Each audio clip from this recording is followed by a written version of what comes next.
Have you seen any starter homes for sale lately? Neither have I.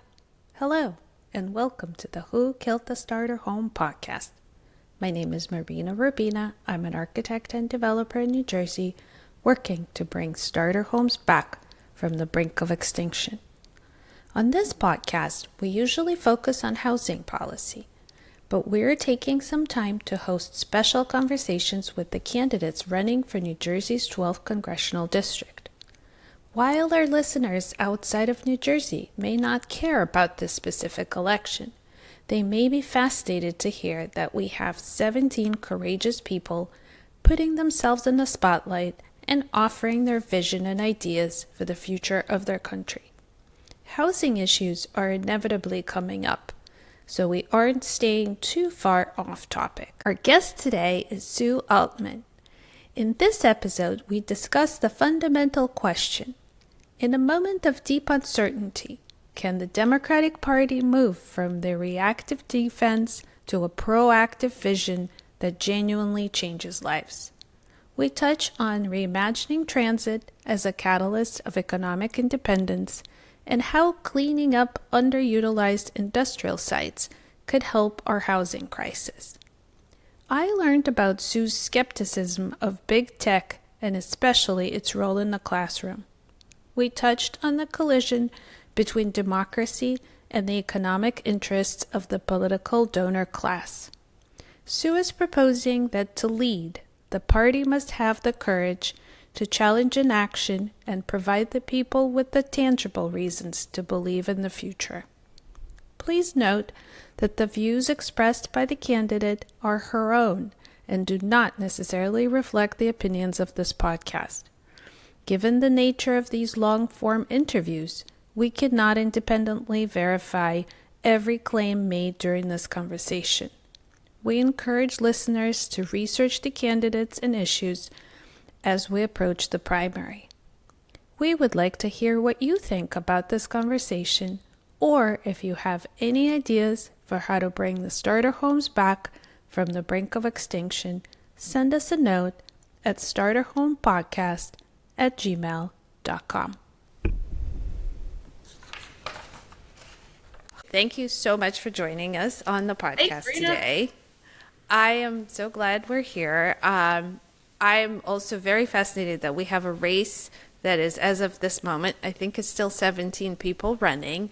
And the reason I thought that I would like to invite people on my podcast is because it's really hard to get to know people, to understand what they really care about when there's, like a 2-minute snippet that they have to fit all of their passions into. So the hope today is for me to be kind of the listener and for you to share the things that you care deeply about. Yeah, why do this? It's such a good question. So I ran against Tom Keene Jr. in 2024 in the 7th district. And when I was done with that, it was a great race. I was really proud of our effort and our team and the volunteers. And we had record-breaking amounts of volunteers. And it was actually the most expensive House race in New Jersey history, which is crazy, but I think we're going to break some records this cycle, unfortunately, all over the state. But when I was finished with that, I was kind of like, all right, I'm done. This was hard. It was almost 2 years of effort and we lost. And it, is a painful reminder that politics is not a meritocracy. I'm not sure there is such thing as a meritocracy, but it's definitely not in politics. And I took a job as Senator Andy Kim's state director. So he was just elected too. So we campaigned together. We saw each other a lot during that campaign era. And then when he got sworn in, he asked me to be his state director. And of course I was honored to take on that role. And he was the one who came in and helped finish the Lyme lawsuit, which was amazing and an incredible accomplishment. And I'm sure we'll come back to that later. But we set up his office. We set up 2 offices in New Jersey. So I ran the state team that was the liaison to what was happening in DC. And over the last year, so this is 2025, I couldn't believe it. I mean, obviously Democrats know intellectually how problematic and troublesome the Trump agenda is and how much we fought more than once against it and how we didn't want him to win. But sitting in the state director role, having a team of people who every single day had to deal with the chaos and the cruelty of the Trump administration, it made it impossible for me to sit out any longer. We went through the Doge era. We went through all those cuts. I mean, none of that's been resolved yet. I saw a tweet about an hour ago that the Gateway Tunnel money maybe is back or maybe it's not. We went through that shutdown. So just this chaos and this cruelty. And what I'm realizing is that Democrats have a lot of culpability for why Trump was there at all. Like, how did we get from the coalition that ran from FDR to Obama? What is it about Trumpism that broke that coalition apart?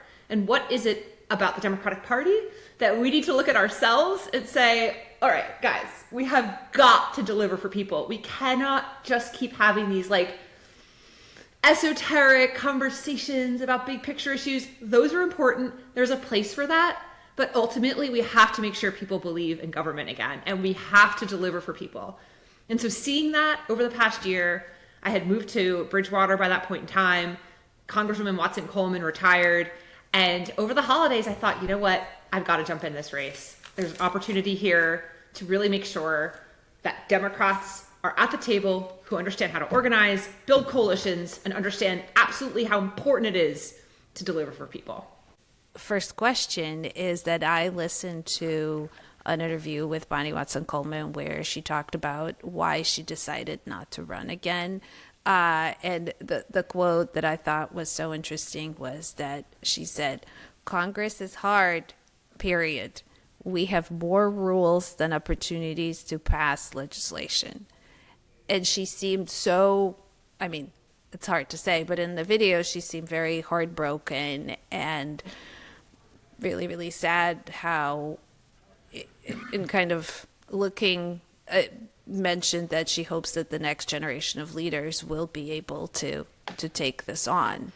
So do you have a sense of how you would pull this off? Because clearly that something is not working. And it's very interesting that you're saying that it's so important for Democrats to kind of look in the mirror and see what it is that we could be doing. So I mean, it's a great question. So first of all, the Congresswoman is an incredible legend, and she served the state beautifully. She served this district beautifully. She was in public service before she was even in Congress, as most people know. She was in the state legislature, and she has just had an incredible legacy for over decades. And I think, you know, a lot of folks in this movement right now can relate to the sense that it's hard. I mean, Congress is very hard, and understanding the type of schedule that folks have, the time away from home, the frustrating negotiations. I mean, even if we get to a point of negotiation, but just that two-party doom loop partisanship is extremely frustrating and extremely demoralizing. And the Congresswoman had a heck of a year. I mean, she was at Delaney Hall during that incident with Congresswoman LaMonica MacIver and Bob Menendez, who were there that same day. She has been a voice of reason, but also a voice of fight for the Democratic Party.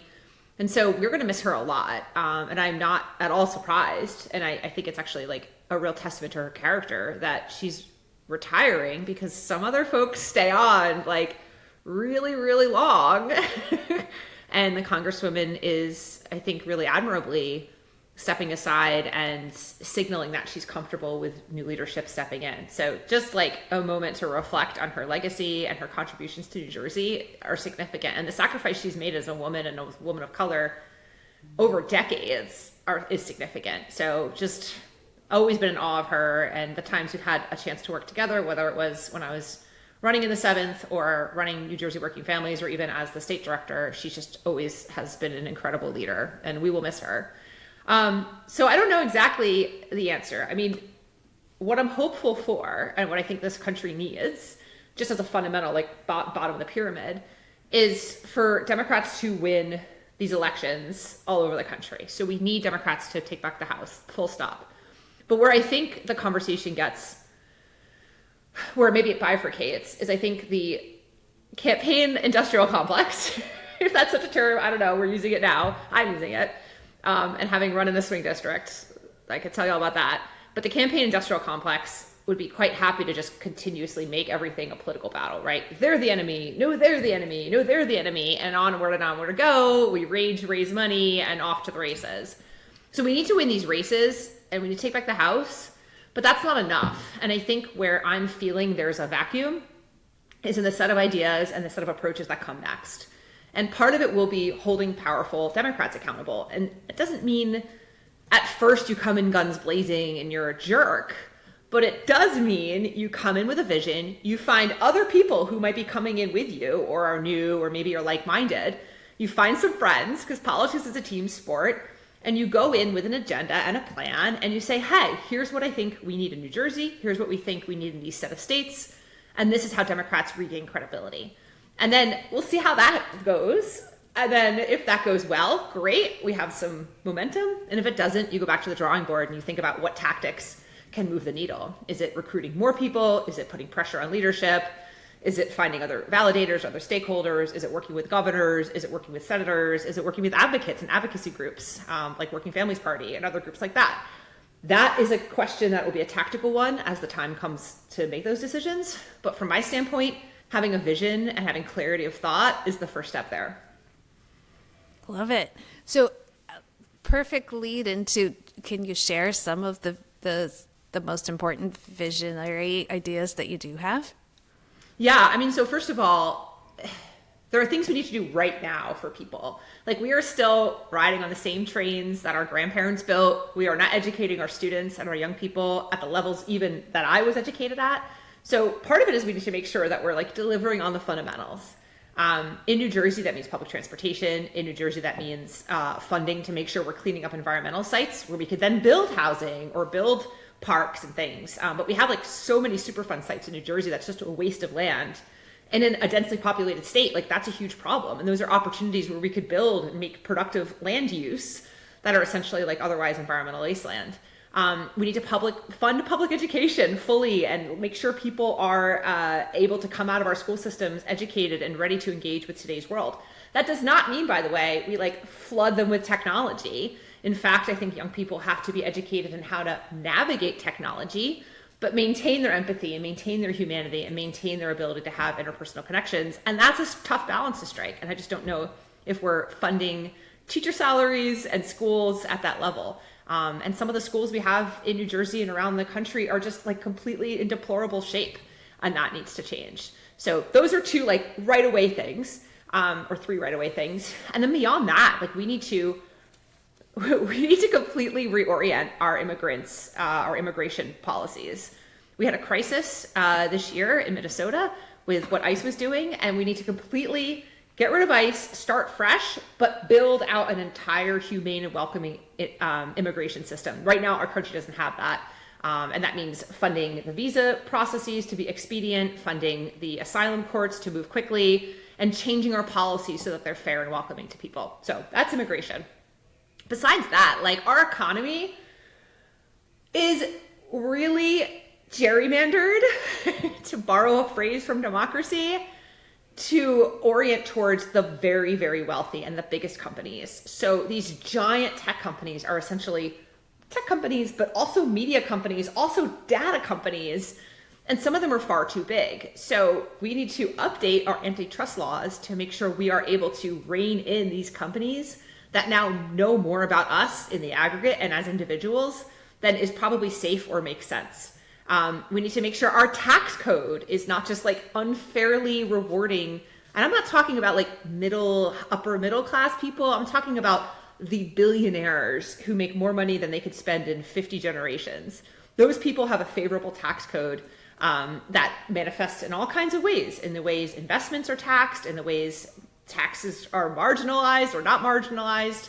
And so all of those things we need to make sure we're unrigging this economy. And then finally, our democracy. I think we all know, and all your listeners know, our democracy is in peril. And it's not a surprise that at the same time wealth inequality is on the rise, these fascist and authoritarian and anti-democratic tendencies are also on the rise. And these two fights are both sides of the same coin. Powerful oligarchs want to control our democracy so they can have more power and they can gain more power. And it is really unhealthy for the people. It is not going to end well. And so we need to intervene right now to unrig our democracy and unrig our economy. Both the same fight. Wow. That is a lot. So how do you see transit, since you started with transit? What are some of the important things that since you're going to be in Congress and representing us here in New Jersey, what is the role that the federal government should be playing as opposed to state government? I am unfortunately not a transit expert, but we definitely do need the funding for our tunnel. That's for sure. Oh yeah. That is the bare minimum. So we need the funding for the tunnel that's already underway, and hopefully it's finally loosening up and we're going to get the Gateway Tunnel. Big picture though, New Jersey should be the place in the entire country that has the best public transportation system anywhere else. We should rival Europe. And if you've flown from JFK, LaGuardia, or Newark Airport recently and like landed anywhere else, Asia, Europe, and you got on a train to go into the main city center, you will notice that the transportation is fast. It is easy, it is affordable, it is free and clean, and that is not the experience you necessarily have on this side of the pond. So we have to rethink our entire approach to public transportation. New Jersey, if you look at those old maps, you can get at like the flea market of New Jersey. We used to be completely checkered with railroads, and you see them now. Like we have rails to trails, and you see old rail lines abandoned all over the place. We can rebuild our transportation system, and it's going to take a lot of money from the federal government. It's going to take a vision. People are going to have to understand that it's worthwhile. I think the next generation is dying for walkable communities. They don't want to have to rely on a car. Cars are expensive. You have to go to the DMV. You have to get $1 million of insurance. It's a pain in the neck. They're expensive. You already see that kind of breaking down with the emergence of Uber and Lyft and these rideshare programs.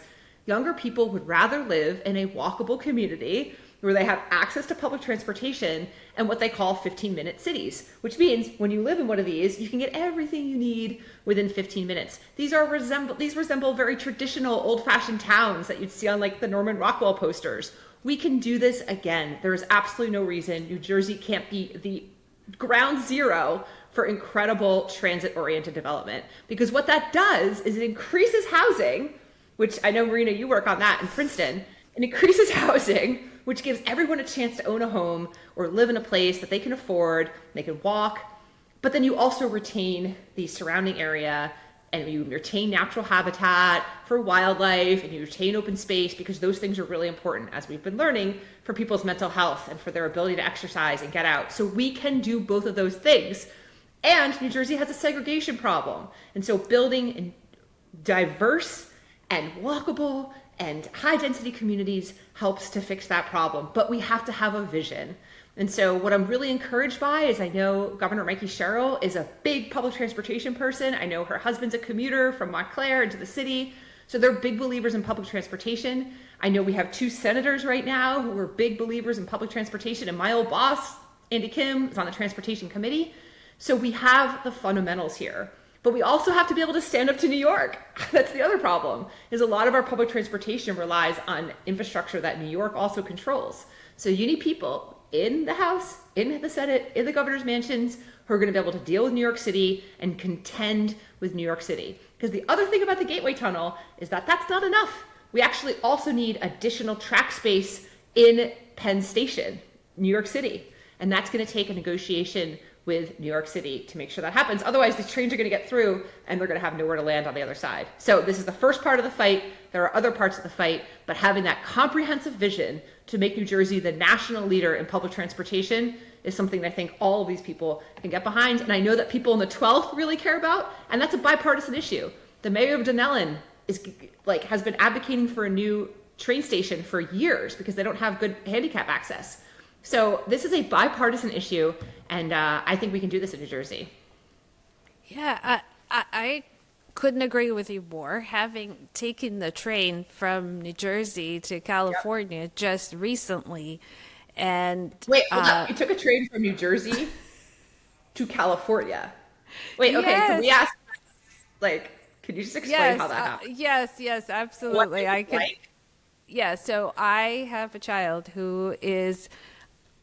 He is such a, like you're describing, young people are really interested in public transportation, in sustainability, in being living in walkable communities. So he's been advocating to take the train because my parents live in California. He's like, can we take the train and walk from our house to grandma's house? And I said, well, I That is after my own heart. I love this. Okay, we keep going. Yeah, you need to meet this guy. So I he do. and I said, I'm not planning anything. You have to plan. So he planned the entire trip all by himself. He's 14. And he wanted to try different transportation methods. So his first leg was to take the new Acela, which you took, I don't know how many years, but we did ride on the new Acela. It was unbelievable. It's beautiful. We can actually do it in this country. The Wait, so train, where does the new Acela go from to where? it goes on the Northeast corridor up and down. So Yep. we took it from New Jersey to DC, which is a little Okay. bit of a detour on the way to California, but it Yeah, worked that's out. what threw me off. Like, I didn't know. Okay, keep going. Why New would Jersey you to do that? DC. Yeah, but he really wanted to take the Acela. So speaking of which, so we get on the Acela and we're riding on the train, and who walks in? Joe Biden. No way. I'm not Wait, kidding. did you talk to Joe Biden? That's so funny. We did talk to Joe Biden. I know. It was a little bit That is unbelievable. so funny. You're like, I didn't plan this.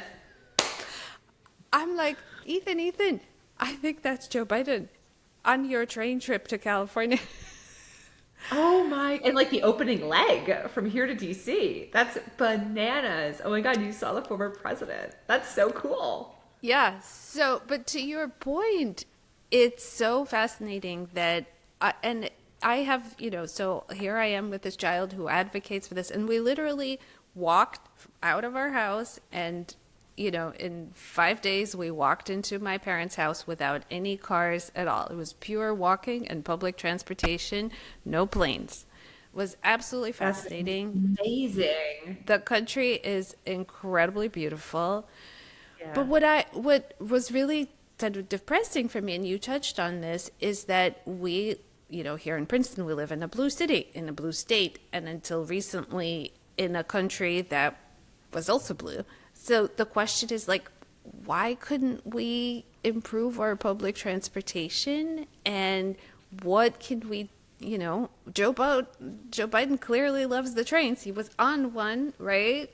He Yep. could have been driven. So what is it that needs to change? And I'm very interested in the bipartisan part of it, because maybe that's the key. Because I think tell me, what are we gonna do? I mean, so it's a huge question. And I do think, at least in New Jersey, I can't speak to like Republicans in Texas, but I do think Republicans in New Jersey care about public transportation because they too have spouses on those trains and they too have themselves commuted. And I mean, this goes back to like the founding fathers, the Federalists, the Anti-Federalists, and whose job is what, and what's a state thing and what's a federal thing. And it's a difficult year to be advocating for federal power. So I want to fall short of that, especially with what's happening with ICE and, the federal election system stuff that Trump's trying to do. So there's never been a better time to be more for checks and balances, so to speak, and the roles of states in that. But I do think public transportation and certainly trains are places where the federal government can have and needs to have a very clear role, because you can't obviously have different places doing different trains. It has to be a coherent system and it has to benefit everybody. And when I think about rebuilding the countries, after the Trump era, and I'm optimistic there is an after the Trump era, we will be in a very vulnerable moment in this country, and we will have a choice, and Democrats will have a choice. What are we going to be about?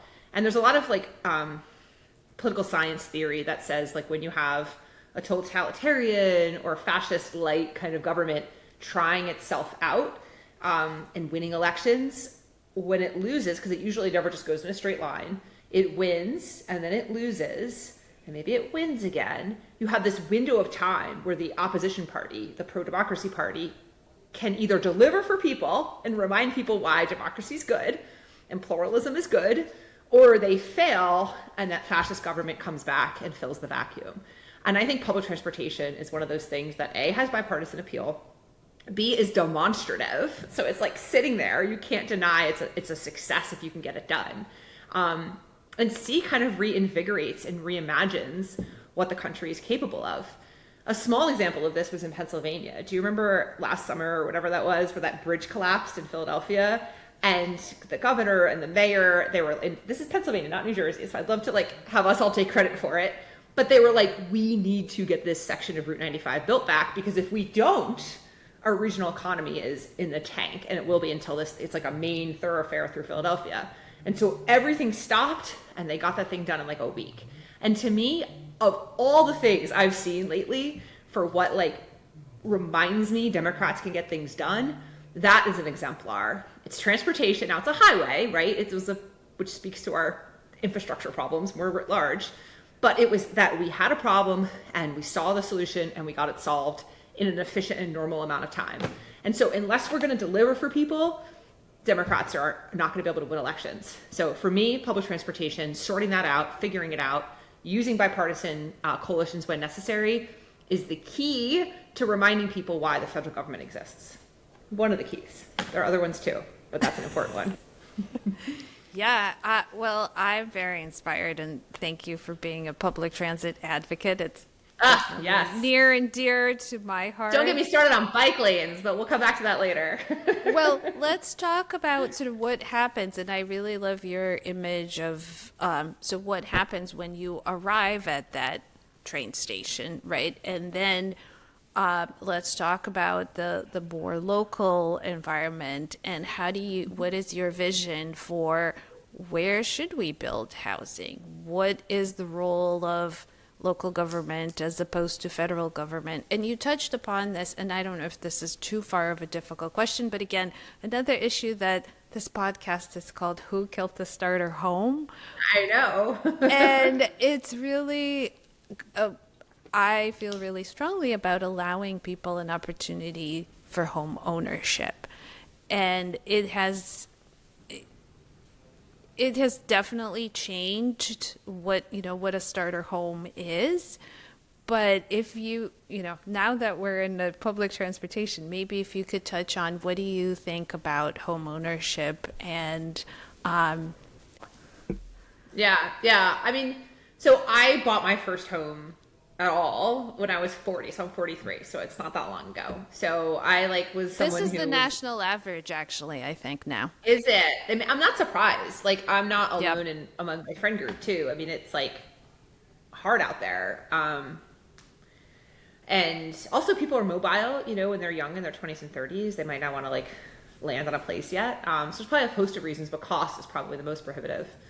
And I think we obviously have to build more housing. Now, the whole struggle here is that you have older people who want to age in place, which I think is great, and they should be encouraged to do so, because that's all part of aging well and having a community, and that's really important. But you have a stagnation of the market as well, and then you aren't building new houses, starter homes, as you mentioned, that are allowing young people to start their lives and build equity that way. And it's a real conundrum. We're not building enough housing. You have private equity and large companies, not humans, but firms buying up housing and then jacking up the prices. And you have a situation now where the cost of construction is really high too. So even if communities wanted to build housing, the cost is prohibitive for those things to then be affordable. So it's a real spaghetti mess we're in right now. And then you have a lot of state and local issues, which I know you're, alluding to, which are counter incentive to building more housing. Traditionally, the federal government hasn't had a huge role to play in terms of zoning, which I know Princeton's done a lot of work on, which I commend you for, because you've upzoned and you've figured out how to build housing without encroaching too much on natural environment, and you've increased density, and all that I think is fantastic. But I think one of the ways, and I alluded to this earlier, the federal government could be helpful is specifically in New Jersey, and specifically if we're thinking about transit corridors, is the Superfund sites. And if you go into North Jersey in particular, if you go into Central Jersey, there's vast quantities of land, which I think 50, 70 years ago were abandoned by chemical companies or paint companies or factories of some kind. And I'm seeing more and more what is called infill development. And more lately, you have malls and shopping centers, which are no longer commercially viable because of changes in the economy and market and Amazon and all that that are now vacant. And those could be really good places to build. So I would like us in New Jersey to implore our federal representatives to help subsidize the cost it takes to clear infill housing, or clear infill space in order to build housing on it. So a lot of that's for environmental remediation. A lot of that's changing like water and gas lines into those areas to repurpose them. But for me, I think the federal government, at least in this first phase, could have a big role in subsidizing the recuperation of land that had already been used on other things. And maybe those companies didn't clean up, so we can go after them too. But subsidizing the cleanup of those lands so that it can be repurposed into housing. Wow. Well, I was not familiar. And that's a good lane for the federal government. Like, that's a good spot for them to come play in, because then you're not sticking that cost to the municipality or baking it into the cost of the housing. It's kind of an artificial, boost to the cost. So it will have the effect, I think, of lowering housing prices. Yeah. And hopefully what that does is, by allowing those sites that are kind of been already used prior to only build in places where development has already occurred, and not go take down forests. Yeah, start there. Let's start there. We have to make sure that we're desegregating. We have to make sure that our school system's desegregating, because New Jersey has a long history of redlining. But I think there's a lot of housing that can be built in places where beautiful plots of land too, on rivers. I mean, you think about where factories and things were 100 years ago. I mean, there's gorgeous plots of land, and I mean all over the place, like in even the more rural parts of our state. And so working with local municipalities to figure out what those sites are and helping them bring them back online would really cut a lot of red tape for people who want to develop and people who want to buy and own homes. Yeah, well, I'm excited about that vision. But you mentioned schools.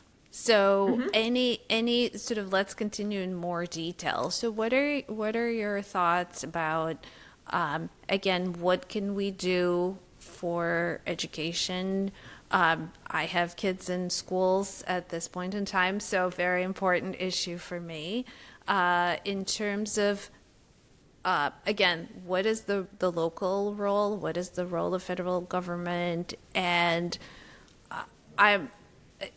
you sort of started mentioning the role of technology and, in general, relationship between education, schools, kids, and technology. This is a big question, Marina. I know. Well, this is what parents, wake up in the morning, because, I can take my child's phone away, for a day, but then he's excluded from all of the this and the this, and I need it for my homework, and I need to post my this. Right? I don't know what to do. My kids are in high school. Thank goodness they're not, like kindergarten submitting homework on a phone. But yeah, what parents are kind of at a loss over here. I know. I am concerned. I don't have an answer. I think that all right. I think that if we go back 15 years or so to like the 2010s, there was a real push to put smart boards in schools and technology in schools and one laptop, one Chromebooks in schools. And I was always a little suspicious about that. I was like, And the whole argument was that it was like students are going to have to learn how to use technology. And there was that whole coding thing for a while in like 2008 and 9, teach your kid how to code. And like, of course, all of that's ridiculous, because now coding is going to be AI'd out of existence. And so I struggle because I fundamentally don't trust technology companies. I understand they make their money selling products to schools. And as a former teacher and someone whose like gateway drug into New Jersey politics was through education and Save Our Schools, which I know was a Princeton founded organization, I felt like at its heart, teaching is a relationship and human exercise. It doesn't mean technology can't be facilitated in. It doesn't mean it's not a tool sometimes and can't help with research. It doesn't mean that understanding technology can't be part of one's education. But that like fundamentally, it's a human exercise. And so where does that leave schools now? I mean, I was really pleased to see Governor Murphy passed and the legislature passed a school phone ban, which meant that kids can't have phones in schools. So parents everywhere were like, hey. Can't wait. I know, everyone's thrilled about that. And I think that came right at the right time.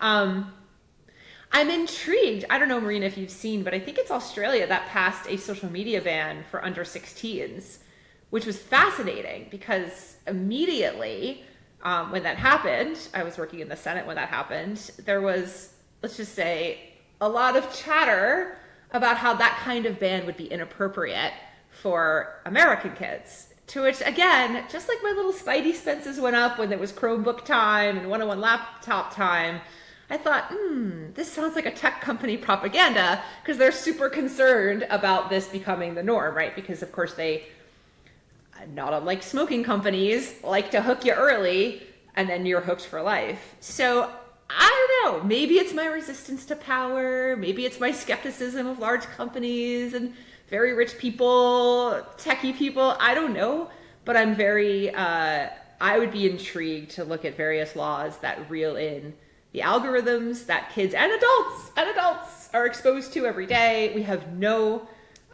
visual, like the government has no visual into how your Facebooks, your Metas, your Twitters, all those things like manipulate algorithms, and say nothing of TikTok, right, which is a Chinese company. Like, that's nerve-wracking to me. Like, who's there deciding what becomes viral? Who's there deciding what issues, get a lot of play? And I just have a lot of questions. So, I have a smartphone. My New Year's resolution was to use it less. Now that I'm a candidate, that is not going well. So I am as bad as everybody else, but I'm also an elder millennial and lived through and can remember time before cell phones. And I think our attention is the economy right now, and political and economic. And that's dangerous for us because we don't quite understand what we're dealing with. So I would be a proponent of reining in tech companies, regulating AI until we have a better understanding of its impact on our society, from jobs to the environment to kids, mental health, all of that. We're going down a dangerous path if we don't have our hand on a handbrake. And right now I don't think we do because the tech companies are calling a lot of the shots.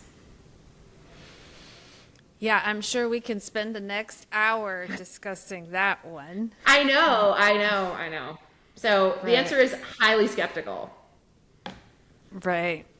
Well, one thing, this may be a complete diametric jump or not, but can we touch on, we talked about all the things kind of inside. Can we talk about our relationship to the world?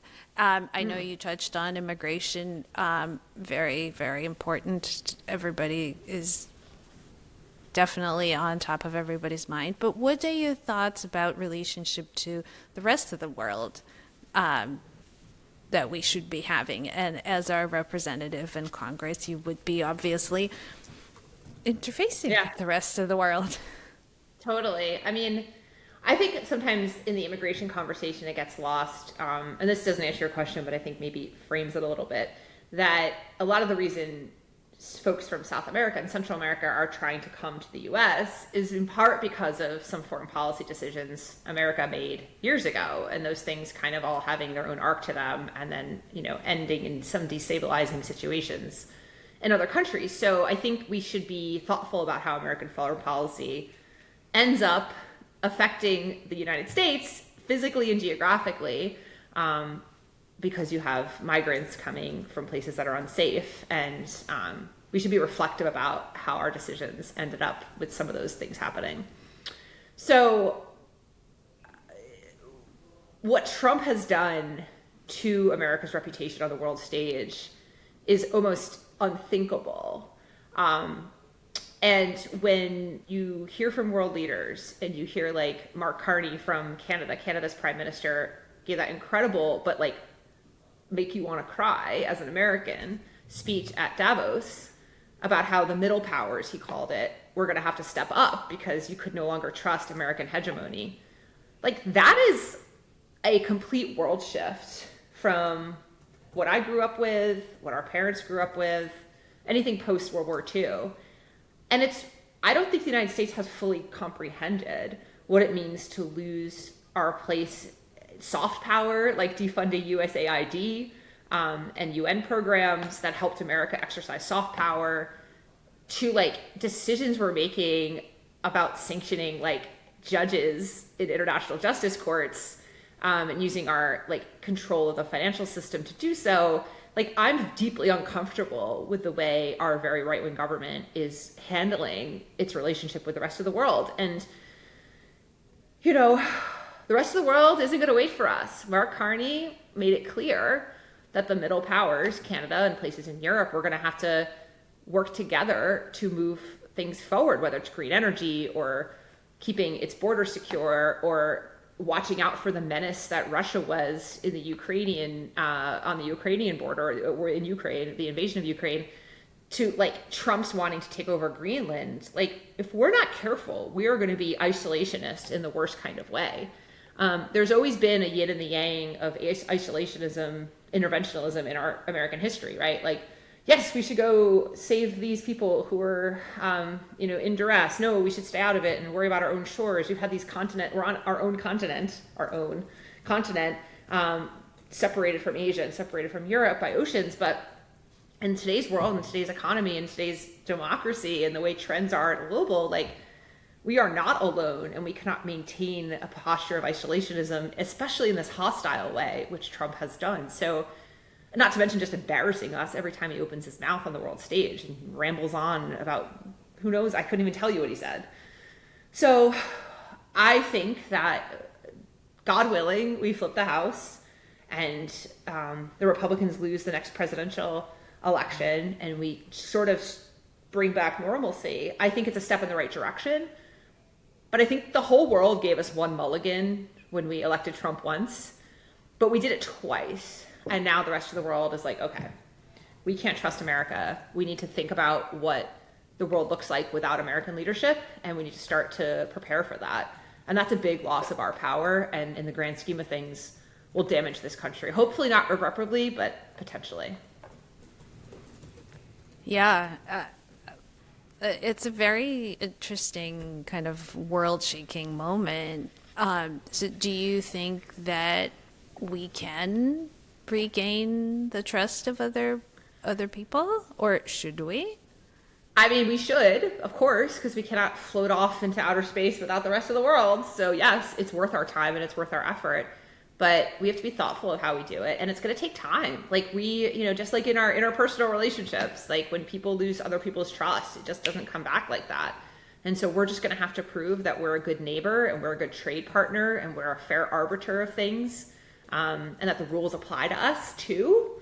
And that's going to take years to recover from. So I don't think it's an overnight solution, but I think there are steps we can take to repair these relationships. But it will take time. It'll take diplomacy. It'll take the nice, thoughtful, smart, well-educated people to step into these spaces and say something thoughtful and humble about America's role in the world. But it's going to take time to rebuild these relationships. Yeah. Well, speaking of time, I don't want to take up too much of your... I know, right? I don't want to take up too much of your time, but in sort of your closing thoughts, maybe talk about, and you sort of touched on at the very beginning, the Democratic Party is famous from, a lot of great ideas, and a lot of the things take a really long time, right? Building a public transportation system, improving our relationship with other countries that have been completely ruined by what's going on right now. So what can you, as a Democratic nominee and as our representative, how do you see yourself both trying to do all these things, but also make results that are visible sooner? Right, plant a tree. We need to deliver. So absolutely true. All the big ideas, important. But we have that window of opportunity to deliver for people. So that means healthcare.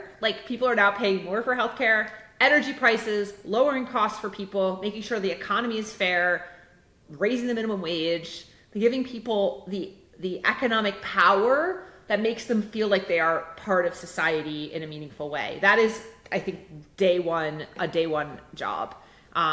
It could come in the form of housing. We need to build more housing and make sure that's sustainable and available for towns and counties to do. The price of higher education is far too high for a lot of young people, and that's something we need to deliver on right away. And minimum wage, and making sure that low-paying jobs are compensated enough so that people's whole rest of their lives aren't being subsidized by the federal government. So you can't let Walmart get away with paying somebody $8 an hour if the cost of living in that area is a $12 or $15 or $20 cost of living. Like, that's criminal in my opinion. So holding large companies accountable, making the economy more fair, making us competitive again, helping small businesses, breaking up big monopolies, all of those things are things we can do immediately. But it's going to take us smashing our heads into our donor class. And that is where the rubber hits the road. So you wonder, and this is where I was saying, democracy and the economy, those things intertwine. This rubber hits the road when it comes to the donor class and the PACs, the AI PACs playing in all these races, the crypto PACs, APAC. These PACs are invading our democracy, and there's going to be other ones too on all sides of these issues. So, like, buckle up, everybody. It's getting worse before it gets better. But it's in these collisions with these PACs that our democracy breaks down, because Democrats know the right thing to do, but they're at risk. And one of the great things about the 12th district is because it is a more safe blue seat, the person sitting here can be a renegade for all the right things, because they don't have to worry about, probably, hopefully, losing a general election. So they can be a true leader. Representative Watson Coleman was one, and I hope also to be one for this district. I think that's a great summary. I can't tell you how grateful I am for the time that you spent with me, and I hope that this becomes useful for people to hear and be inspired by your Get it ideas. out there. Get it out there. I love it. Thank you so much. Thanks for you taking the time to do this. I know in a volunteer capacity and all that you do for the community. So thank you so much.